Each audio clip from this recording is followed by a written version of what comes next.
had multiple types of Lyme. I think I had over 21 different co-infections. What are those key symptoms you mentioned when you're thinking, ooh, Lyme? Usually it's someone when they say, I have joint pain, but it's so strange because How can individuals differentiate between mold toxicity symptoms and like other health issues? most people don't either remember living somewhere that had mold in their home or they don't remember an exposure. It's usually a surprise to them. Same with Lyme. Lyme is usually a surprise. What should people be looking for when they're looking to rent or buy a mold-free home? A lot of things that people just dismiss are actually clues. So if you look around and see any sort of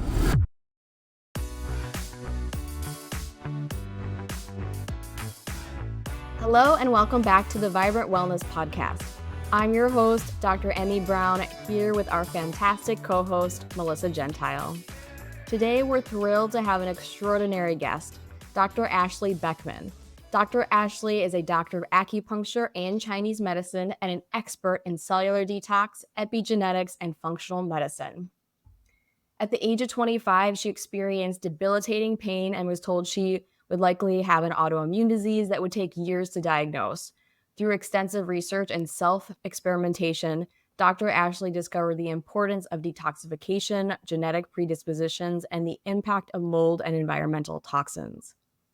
Her dedication to finding the underlying causes of her health issues has not only transformed her life, but has also empowered her to dedicate her career to creating bespoke healing programs that go beyond treating symptoms and instead address root causes of chronic health issues. Join us today as we dive into the impact of mold on health and wellness with Dr. Ashley Beckman. Dr. Ashley, thank you so much for being here. We're so excited to have you. I'm so excited. I love Vibrant, so it's always a pleasure. So I would love to know, first off, Dr. Ashley, can you tell us about the moment you knew for certain that you were battling mold illness after so many years of different considerations, different diagnoses, different possible issues? What did it take to get to that point, and how did it feel? Sure. So I had run a few mycotoxin tests in the past, and I had maybe a couple, but it didn't seem super significant. And then I was living in a house about 2.5 years ago, or I left 2.5 years ago. And we were called by the water company because there was a big leak. And we'd already had a big leak in my office when we first moved in, but I just didn't think about it, right? As I didn't know as much. And basically, I felt terrible in this house, right? I had felt like I hadn't felt in 15 years. I had all this massive joint pain again. I had a lot of headaches and migraines, which had been resolved for many years. And so then I just thought, oh, I should run all the labs that I've run on all my patients. So Yeah. I ran the total toxin panel. And then I always run the organic acid too. And there were significantly more types of mold than I had before, right? And so it all made sense. And again, I had been seeing this pattern with a lot of my patients because most of my clients that come to me, they don't know exactly what's wrong. They have some sort of autoimmune, they're not quite sure. And so that's why we dig deep and use these labs. And so I thought, oh, I better do what I do with my patients and see what's really going on. And yeah, there were maybe 6 or 7 types of mold where before I had one kind when I had run it previously, only a year before. So it's helpful to have that before to give you It that was. baseline perspective. Yes. Yeah, it was very helpful because then I could also see what had been going on. And then, of course, too, I brought in an inspector for the home. And basically, he kept checking everywhere. And I think we stopped testing at 6 rooms because I thought, okay, we have plenty to work with here. So let's just see what comes back. And we ended up leaving the home just because it was not ours and it needed a lot of work. So, yeah, but it was great. And sadly, I had just said sort of, I just really want to specialize in mold toxicity because I see this as such a common issue that is mostly overlooked, right? Even in the health practitioner world, a lot of people that came to me said, oh, I have a mold test, but my doctor said it wasn't a big deal, right? So I just kept seeing a pattern and I didn't really know what to do on the home side of everything. And then I was thrown into learning very quickly about what to do with all the belongings and everything, that whole other piece that I had never really decided to dive into, right, on the education side. So, Dr. Ashley, wondering, did you design a plan for yourself when you knew you were battling mold illness, or did you work with a practitioner to help guide you? I used my own protocols. Basically, I had been working with clients for a long time for mold toxicity. And then again, because I customize everything for each individual, I had to put into account the things that I had going on at the same time. And that's also when I ran the tick-borne panel and I found out that I had multiple types of Lyme. I think I had over 21 different co-infections. So it was Wow. a really Wow. good test for me to run because I just never really thought that I had Lyme, right? Even though I had a lot of the joint pain and things like that, I hadn't felt as sick as I had in maybe 15 years. So I had kind of thought I had resolved those issues that happened to actually be Lyme too. And what are some of those common symptoms of mold exposure or mold toxicity that people might often like overlook? Like I know fatigue could be a symptom of like Yeah. almost every ailment or every condition, but like what are some like common ones that you're seeing that people just are so accustomed to they don't even think in their minds like, oh, this could be mold. Sure. Some of the ones too that I overlooked, right? So, neck pain, joint pain, some of it, again, it's hard to differentiate what it's coming from, right? And then, especially when people have multiple layers of things, which most people do, is it from a virus, right? Is it Epstein-Barr? Is the fatigue from that? Or is joint pain from Lyme? And the brain fog is really common, and definitely brain fog is very much dismissed, especially with women. And again, too, I had a young child, but it does take a lot of time kind of to recover. And then you're always in another phase. So you're really never just as energetic as you were prior to kids.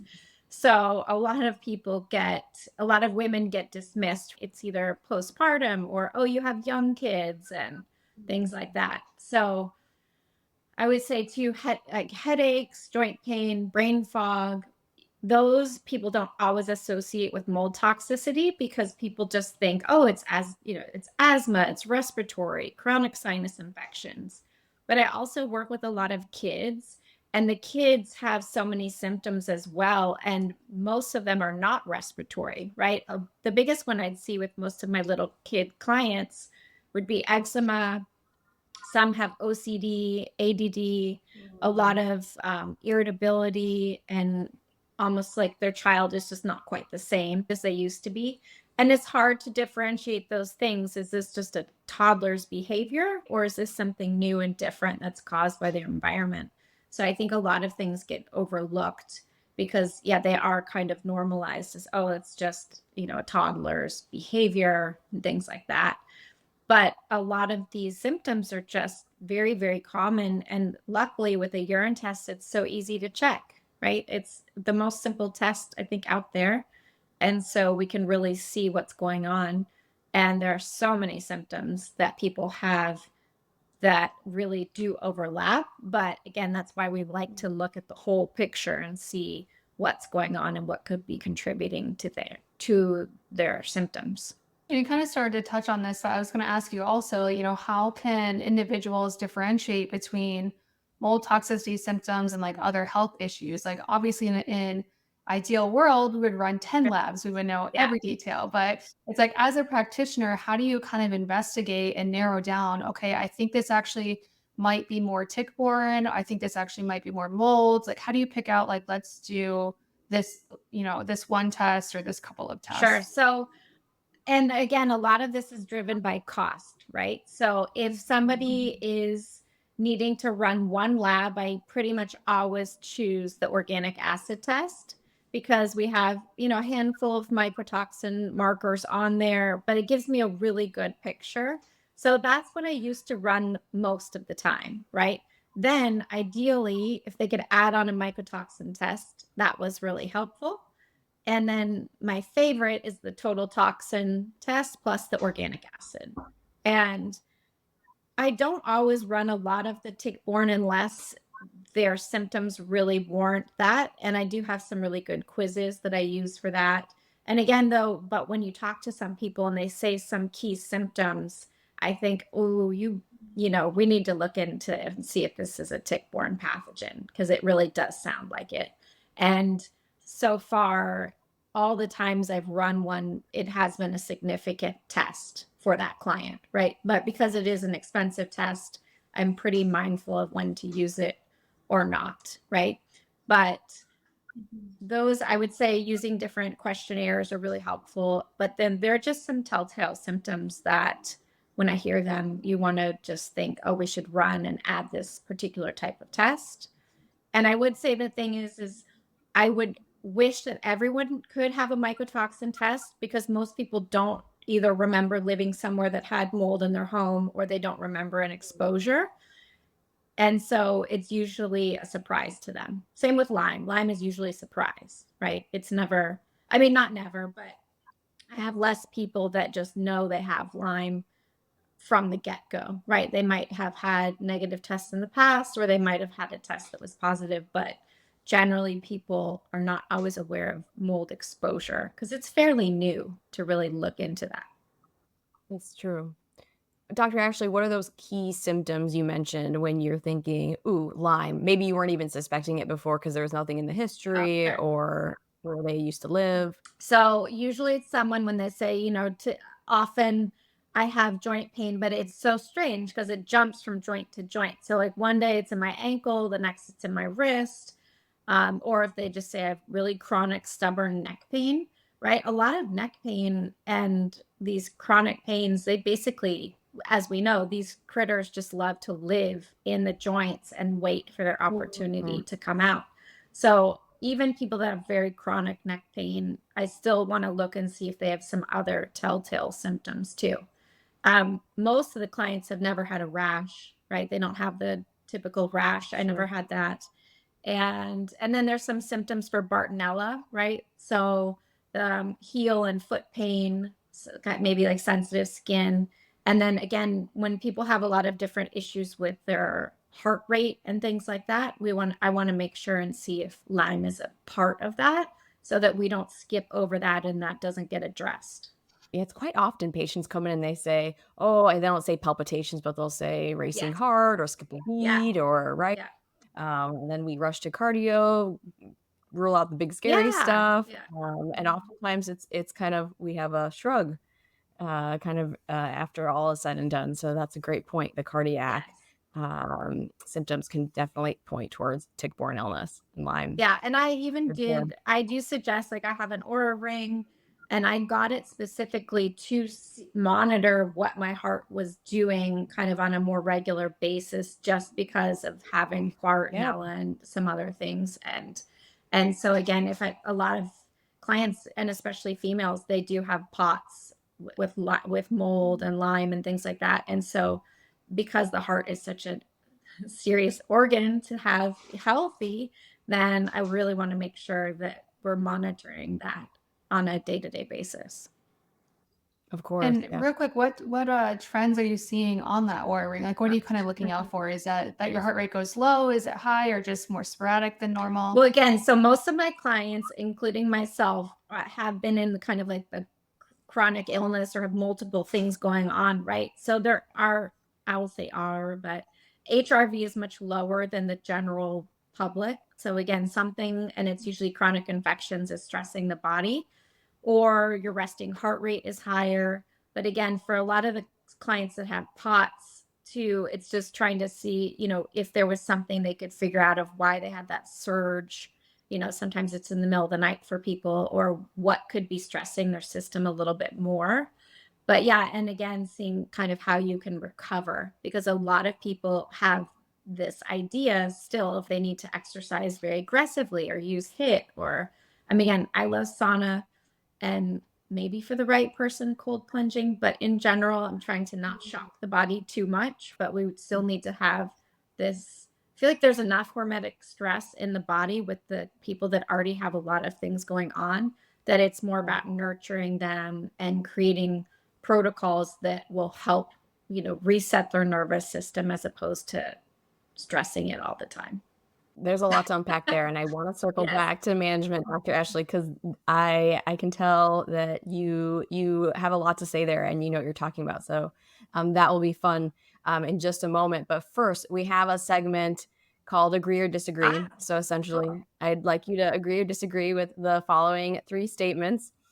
First one being food-based mold don't make susceptible individuals sick like environmental mold, such as black mold can. um, I mean, I'd say food-based mold can still make someone quite sick. All mold illness treatment plans must incorporate binders and antifungals. Herbal antifungals? Any antifungals, just kind of curious how you approach that. Would you ever just use binders or ever just use antifungals I in an use bo- individual, or yours using I use both? both. Okay. But everything is individual, but still, I'd say I use both. Absolutely. Yeah. Generally Yeah. speaking. Okay, great. I like these straightforward answers.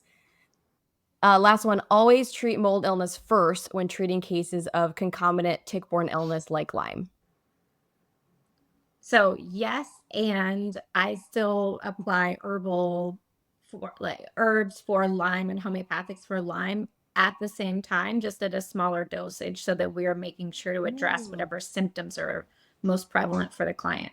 I don't just say, Mhm. oh, we're going to treat that when the mold's gone, since the mold could take a year to 2 years to get out, depending on how many types they have Mm. and how they detox. Right. That's such a great point because oftentimes we think about mycotoxins as possibly being Yeah. immunosuppressive or immunotoxic. So we do want to Oh, prioritize for it, sure. but possibly not necessarily needing to wait Yes. to weave in I the treatment for Yeah, infections. I layer some things, but I always start with mold. I get that question a lot because I think people have read a lot that you start with parasites. So I was explaining to someone just recently that basically parasites are next up. And again, it's not that you finish your mold treatment, it's that you basically you layer things on. But I always start with mycotoxins, and then that's consistent till they're gone, which again takes a long time, as we know. Mhm. Yeah, the healing process can be quite Yeah. extensive, especially when you got multiple things going on and you got to pick somewhere to And start. everyone has multiple things now, right? I mean, I understand that Mhm. I'm in sort of the complex case world, but even people that come with just bloating issues or acne or things like that, they still have a lot of layers too. They don't maybe have as many, they don't have 10 kinds of mold, but they still have quite a few things to address. It's just maybe not as severe, and also maybe they have a stronger constitution and they detox better.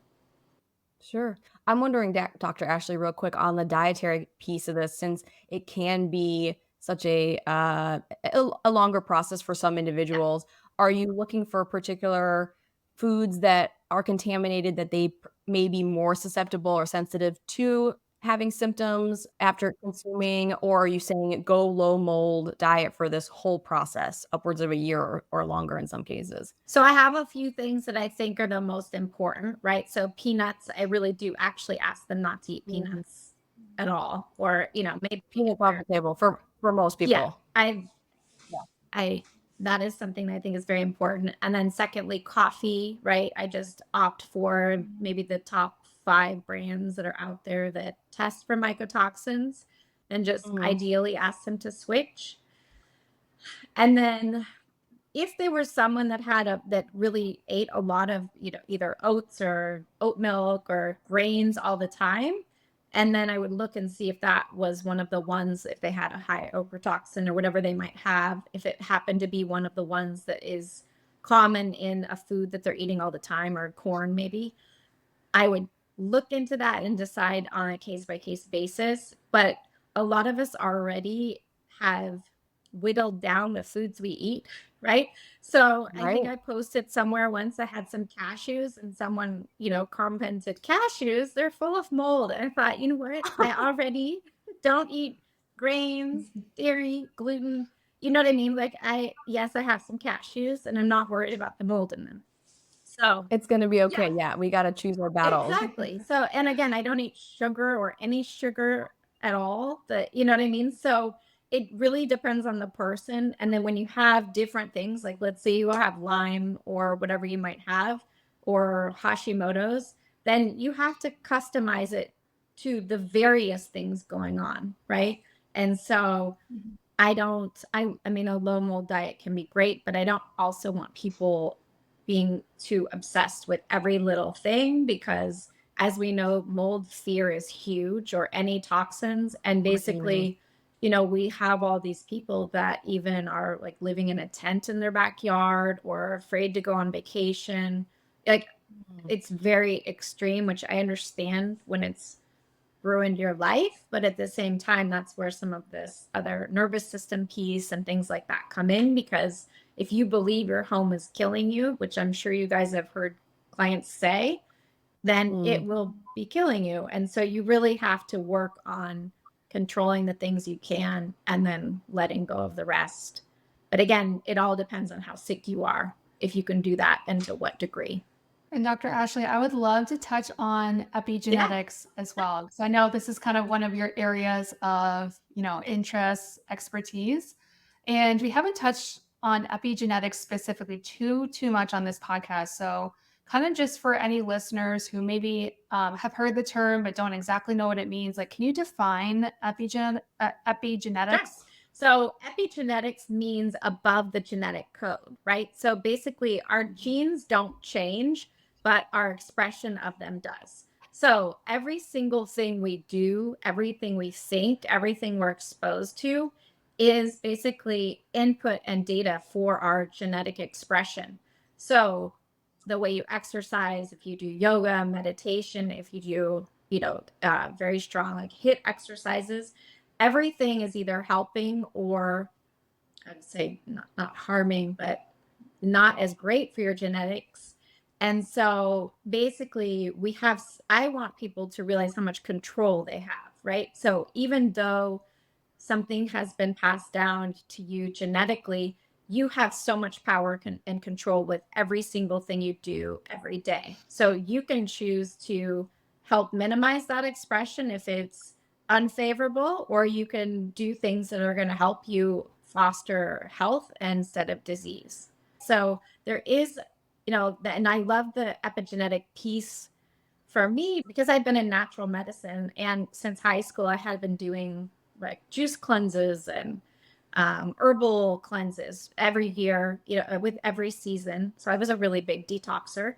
So I assumed I didn't have many toxins left, but I at the time did the total toxin test by another lab, and they said this is one of the worst they'd ever seen. And Mm. I thought, there's no way Wow. this could be my test because I detox all the time. At that point, I think I was maybe raw vegan, you know what I mean? Like something very extreme. And I looked into the genetics to see why I wasn't detoxing. And I had never really taken things to optimize detox pathways. So I had done all of my detoxes based on food and herbs, and it clearly did not work for my body. So I just I learned a little bit more about that and it was really really interesting, especially when I could see that you might have more of a disadvantage at detoxing, let's say either mycotoxins or Lyme or pesticides.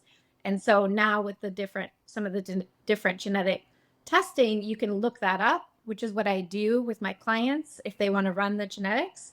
And then we can kind of see, oh, this could be potentially a bigger issue for you, right? But I always pair it with the labs because just because it's in your genetics does not mean that that is going to be happening for you at all. And I think people put way too much weight on that, especially with the mold gene, like the dreaded mold gene that I Mm. see always in all the groups. And kind of pulling on that, so you were saying that you were doing a lot of detox protocols with Yes. food, but you said you were kind of that wasn't working for you. So are you saying that was there like a nutrient that you were missing, like a supplement that you needed? Was it that you needed to sweat more? Like what was it that kind of ended up working for you? Oh, yeah. So a lot of things in kind of what you said, right? So I never realized before that not sweating wasn't a great thing, right? I thought that was amazing. And I didn't take B vitamins, definitely not methylated B vitamins. I'd never taken glutathione. When I got a glutathione push, I actually felt super sick from it. So I thought you could heal everything with food and herbs, right? That's how I was trained in homeopathy. So I still use all of those things now, but now I add on binders or, different nutraceuticals and things like that that are targeted to the individual needs of that person. And I, again, love to pair it with the genetics too. But I never use genetics in isolation because I think that that is misleading, right? Based on what is actually happening right now. Because to me, the genetics are a blueprint of what is possible. And then our current labs are where are you right now?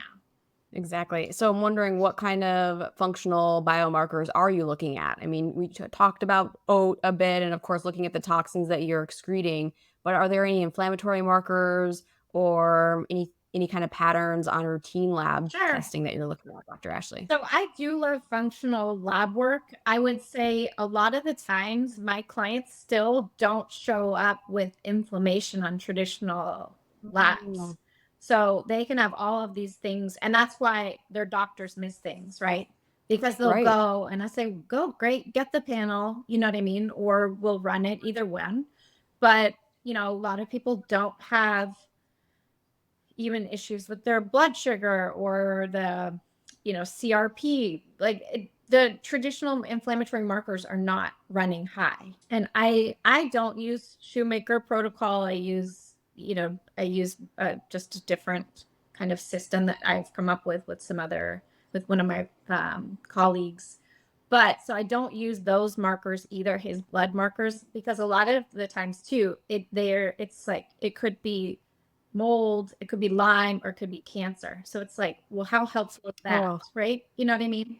So you kind of freak someone out for, and sure. then it's not super definitive.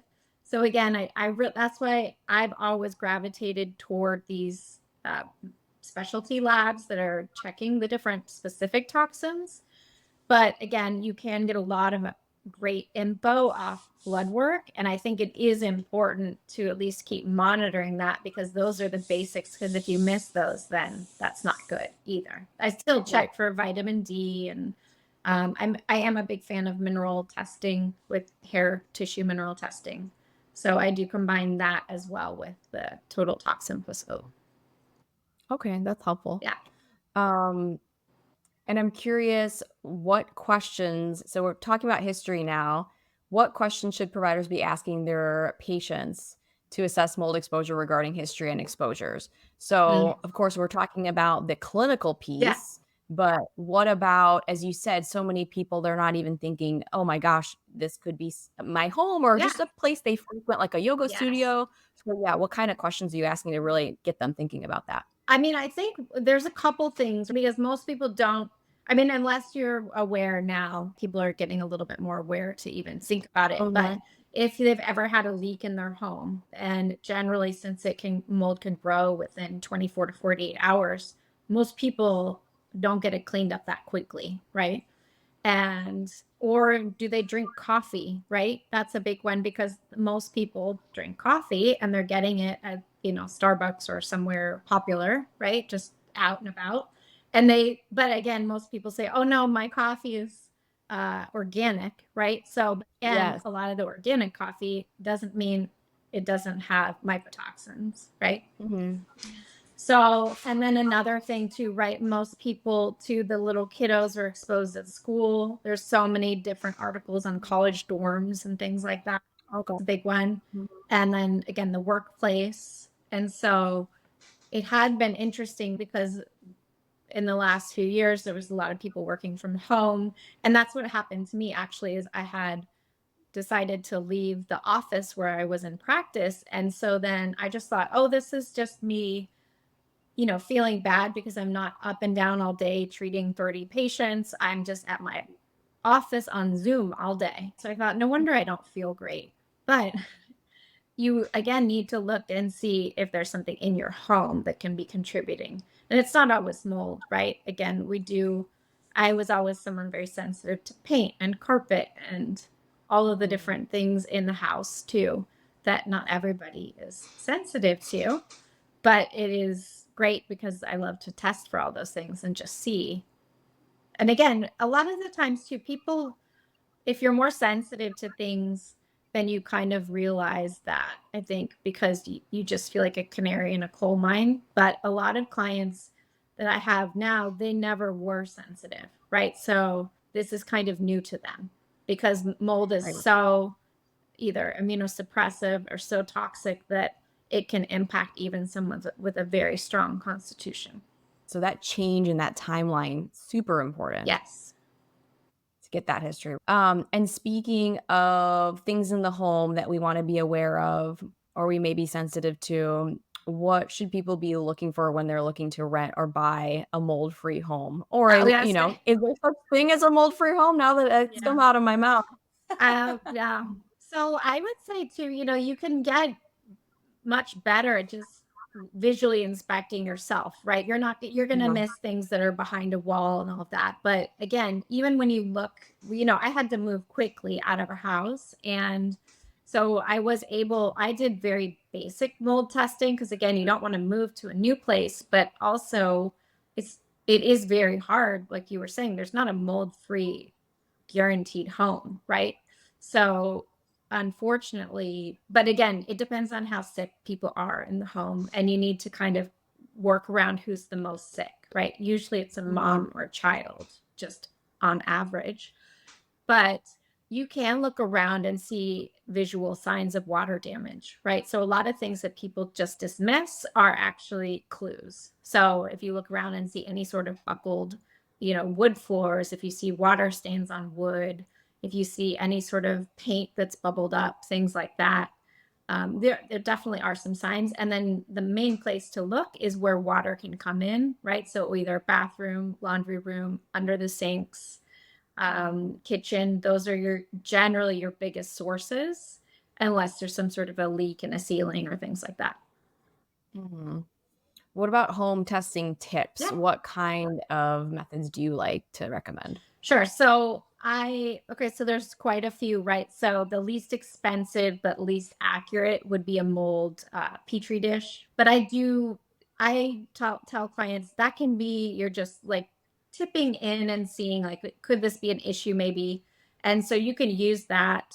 But you do need to send it off. So use immunolytics, they send off and then give you a report because you looking at it, you're not going to be able to determine what type of mycotoxins have grown, right? Mhm. And then there's air sample testing, but again, it's not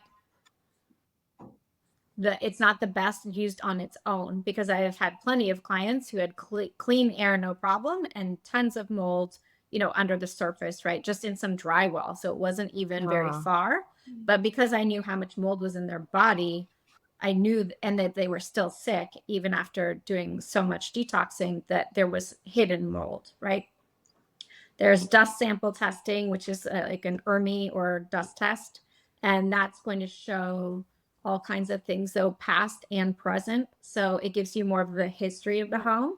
So you would utilize all of these methods generally with an inspector. So an inspector is the way to go. I have ones that I love, but again, and you want them not to be the same company that is the remediator either. So yeah. right. The conflict of interest there. Yes. But again, I wish that Mhm. there was one that was foolproof. But again, you need a variety of ways because it's often hidden, right? And things like that.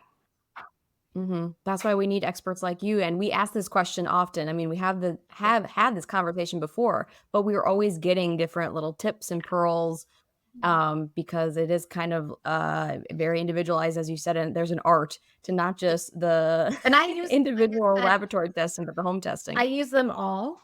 But when it's Yeah. my home too, it's like you have the gold standard would be an inspector, and then the inspector Mm. uses all of those things as well. They'll use a test plate for if they see visible mold, they'll take a sample, and then they use again the air, and then they're doing a control sample so you can see what's outside, inside, and then if you have more than one Wow. floor, they're doing a control sample for each floor. And again, Thank you that's for explaining that. one thing too, I would say, sorry. The reason it was Okay. prevalent throughout every room in my house is because it was in the HVAC. So then it grew in the Uh-huh. HVAC and then spread like every single place. And that happens a lot Mhm. for people. Mhm. Yeah. Yeah, the HVAC seems to be it can be somewhat of a smoking gun Yeah, in many cases. More is looking for that in functional medicine, and we rarely find it, but true. that could be a Do you big one. recommend any like air filters? I've heard the air doctor recommended a lot, so I just want to see if there's anything else that you recommend. Yes, my go-to is Austin Air. Yeah. Okay, Dr. Jill awesome. Carnahan likes that one too. And they're really good too because they're metal, so they are actually made to you can take it to the next place. So you can you can just get a new filter, but they are made, a lot of times everyone throws just every single thing away. And um these air filters you can take with you, which again, yeah, that's my main one for mycotoxins. And circling back to laboratory Yeah. testing real quick, Dr. Ashley, you mentioned organic acids. And so many providers are familiar with this test, but I think some steer clear from it because it is quite complex in interpretation. So real quick, kind of high points, what are clinical pearls or takeaways or key markers pertaining to mold Oh, sure. for organic samples you're looking for? So yeah, so that's again one of my favorite labs of all time. And again, I have a colleague and we teach practitioners how to interpret it because I think it's the most useful lab of all. So there are 5 mold markers within the yeast and fungal section. And so you can utilize those just to see if it's possibly an issue. But I have had plenty of clients that those 5 markers are in the low range. And then we've done the mycotoxin test and they've had plenty, right? And so it would have been missed. So it really is ideal. But again, for cost purposes, you're going to find out. So I think it's about 75 markers, right? So you're checking amino acids, neurotransmitters, and the neurotransmitters often get impacted so much by mycotoxins. So I often see really Mm. high dopamine or very low serotonin or even low dopamine. So that can help your client that has more like anxiety, OCD, kids or adults, things like that, and see if maybe a root of that is pointing to mycotoxin exposure too. So let's see. Oh, all the B vitamins. I love that on there. Mineral absorption.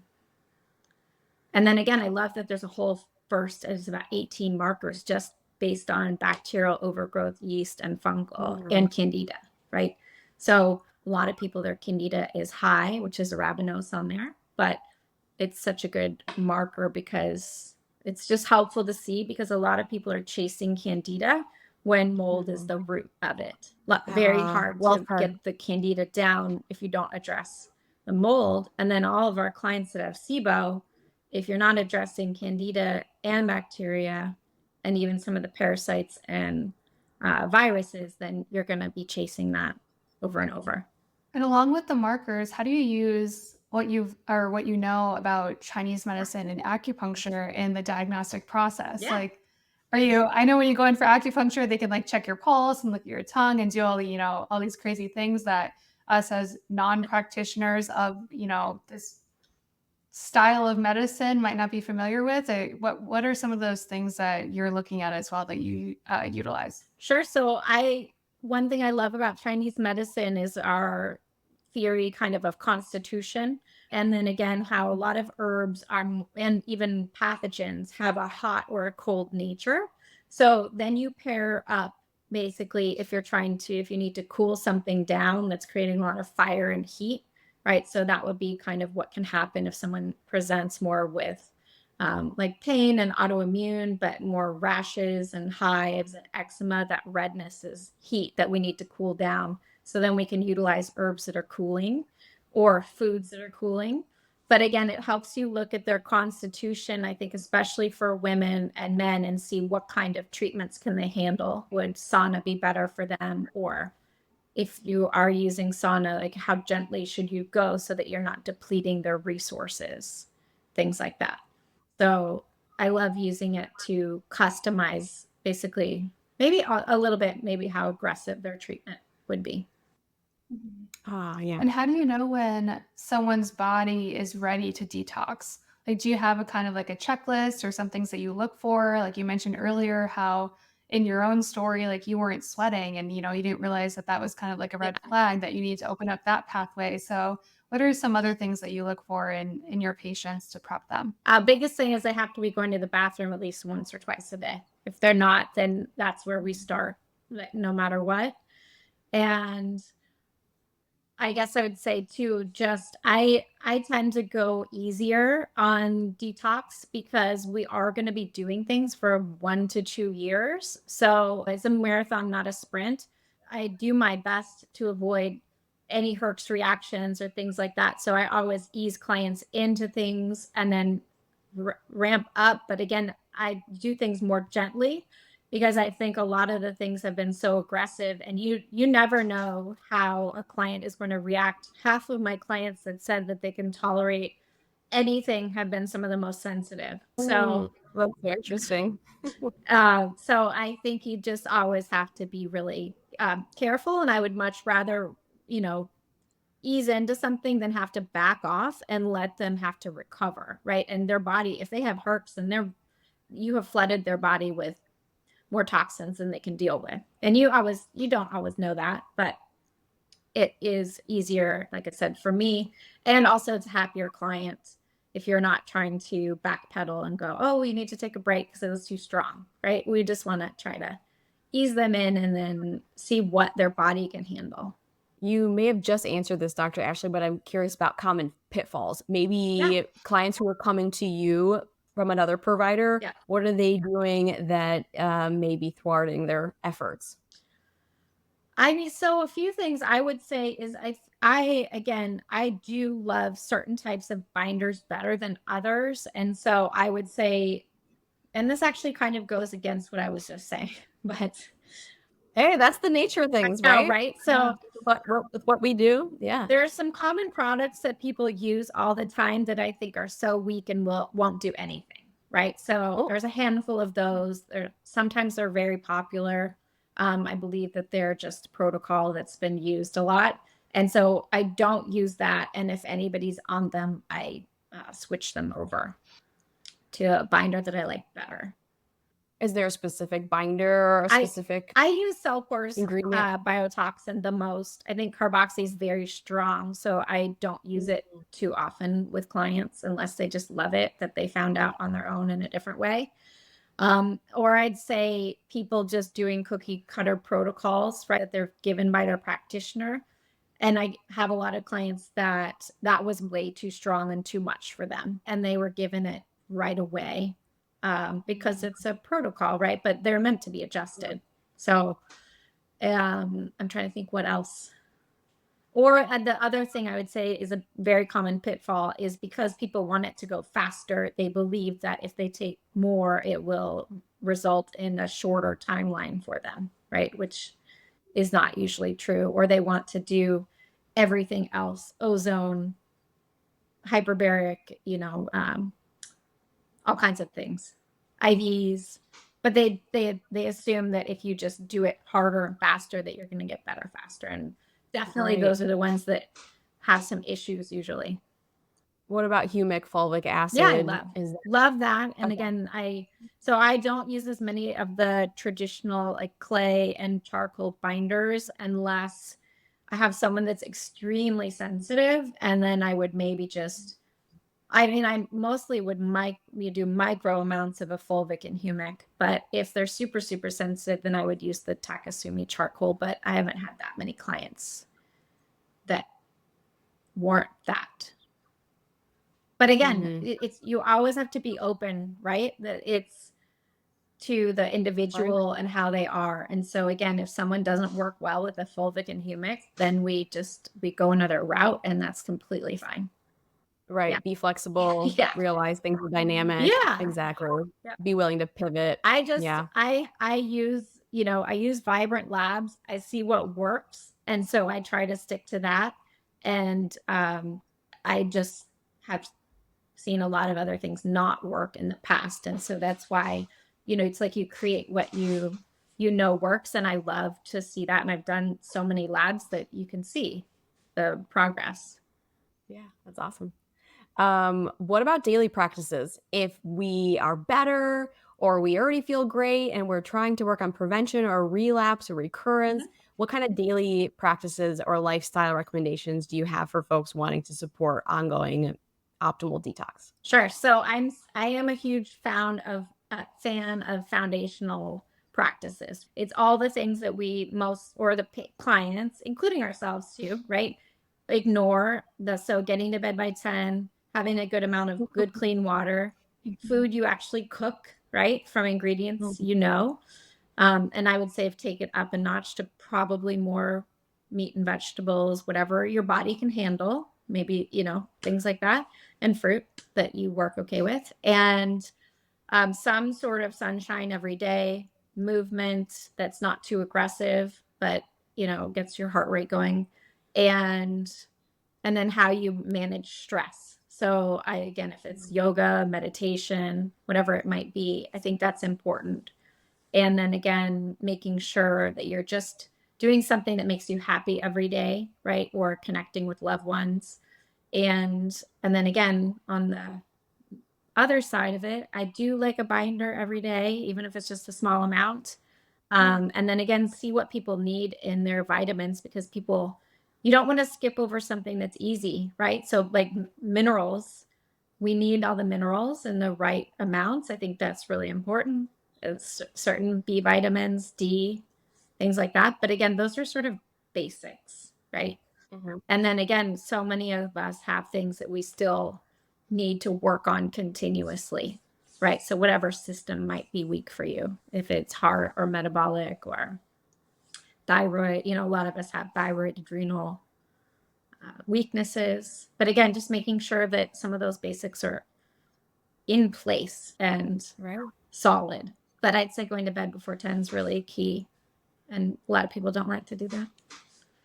I I was gonna love that say you say that that. that's a hard one. The other one that's Yeah, hard, especially with sorry, is like looking at Mhm. sugar and alcohol.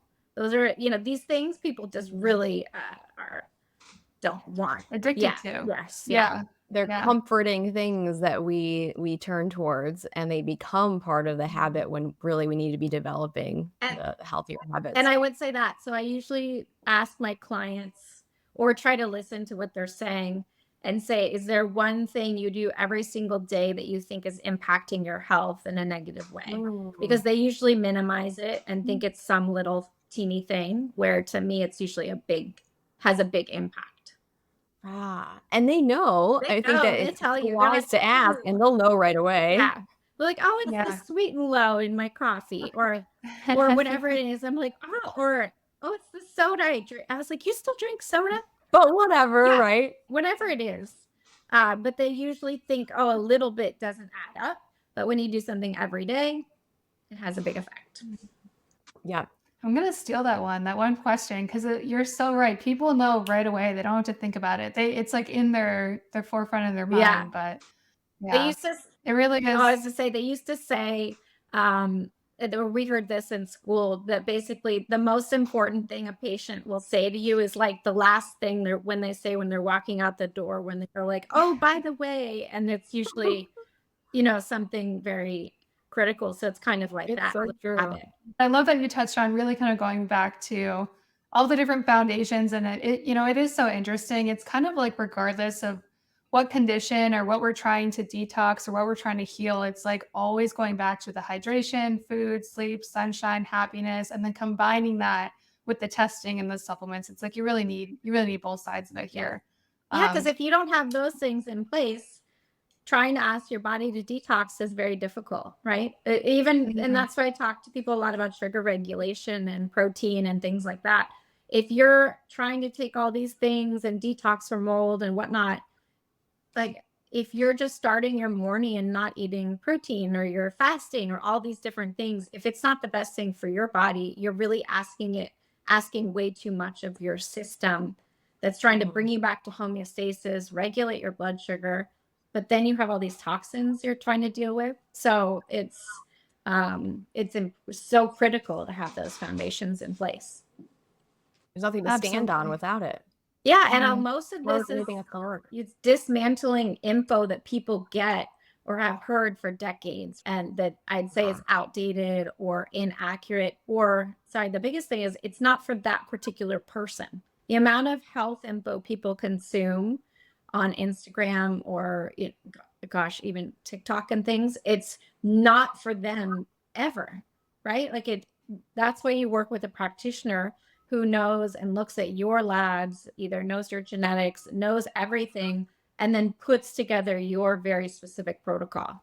And I think obviously people forget that, and they're just, I'm sure, misguided a lot. Mm. Yeah, I mean, I feel like the only way to go is just bio individual. We're all Yeah. different, different genetics, different health Yeah. history. But Dr. Ashley, we touched on so many good things in this episode. And I feel like mold illness, it's a really complex thing. And I feel like we got into so many different topics, especially on detoxification and epigenetics and all the different nuances that come along with mold and this big topic of, detoxification. So thank you so much for taking the time to kind of walk us through a lot of your knowledge today. And I'd like to end every episode on a really positive note and ask all of our providers, what does it mean to you to live a vibrant life? Ah, to live a vibrant life is one in which, again, you find joy every single day. And with whatever you're doing, to make sure that it's nourishing you emotionally and spiritually and physically. And again, just look for the moments of joy or connect with others or connect with nature so that we can remember how beautiful this planet is and that our cells are very wise and we do know how to heal. Happiness, it's one of those foundations you just Yeah. mentioned. So, and to anyone listening and tuning in today that wants to connect with you or consume some of your content, Ashley, where can we find you? Sure. So Instagram, it's Dr. Ashley Beckman, and that's where I have most of my information. Awesome. We'll be sure to everyone listening today that we will link Dr. Ashley's site down in the show notes. And to everyone listening and tuning in, until next time, wishing us all vibrant health and wellness. Thank you so much for being here today. Don't forget to leave us a review and subscribe so we can continue to pay it forward together. And remember, the key to longevity is knowledge. Keep learning, growing, and tuning in to the Vibrant Wellness Podcast to discover the latest insights and strategies for optimal health. Join us again next week. Just a reminder, this podcast is for educational and informational purposes and is not a substitute for professional medical advice, diagnosis, or treatment. The views expressed by guests and host are their own and do not necessarily reflect the official policy of Vibrant Wellness. As always, consult your healthcare provider before applying any recommendations that you heard here today.